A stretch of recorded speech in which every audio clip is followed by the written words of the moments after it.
Solve. Identify any extraneous solutions. We are given the rational equation x over x plus 1 plus 9x over x squared plus 3x plus 2 equals 12 over x plus 2. What we want to do here is multiply both sides of this equation by the least common denominator, and before we can determine what the least common denominator is, we need to factor all of our denominators as much as we can, and the x plus 1 and the x plus 2 denominators cannot be factored.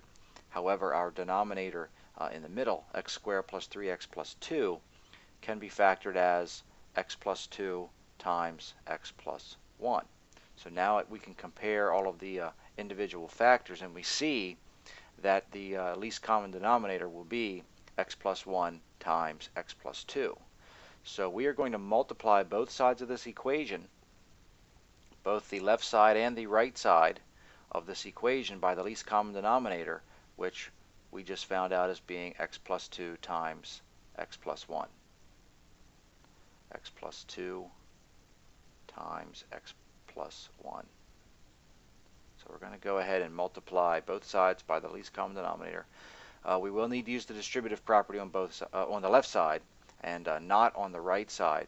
So we're going to take our least common denominator times the first fraction. So we will have x plus 2 times x plus 1 times the first fraction, x over x plus 1, plus the middle fraction times our least common denominator. So we will have x plus 2 times x plus 1 times 9x over x plus 2 times x plus 1. And that is going to equal, on the right hand side, 12 over x plus 2, that fraction, times our least common denominator, x plus 2 times x plus 1. And now when we simplify, you'll see that many things will divide out. Our first term, the x plus 1 factors will divide out, and we're left with x times x plus 2. Our middle term, both the factors x plus 2 and x plus 1 will divide each other out, and we're simply left with a positive 9x. And on the right-hand side, the x plus 2 factors will divide out, and we're left with 12 times the quantity x plus 1. Continuing on, we'll use the distributive property twice.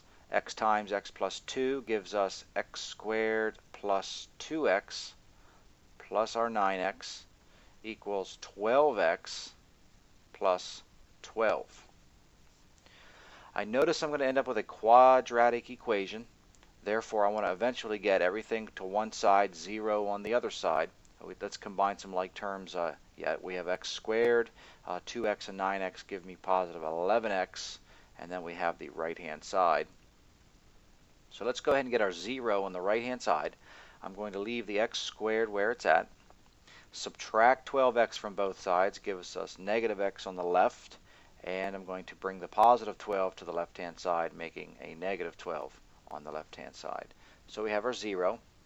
So we'll solve this quadratic equation by factoring. X squared minus x minus 12 can be factored as x minus 4 times x plus 3.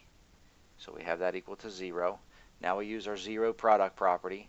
Set each factor equal to 0. X minus 4 equals 0, or x plus 3 is equal to 0. And when we solve each of these equations, x could equal 4, or x could equal negative 3. So there's our possible solutions.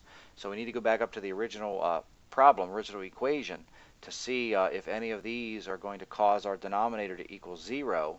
And when we go back up to the original equation, we see that neither one of those will cause any problems. If I can let x be either 4 or negative 3, and I will not get a 0 as a denominator. So our final answer is, actually we have two answers. X could either equal 4 or negative 3.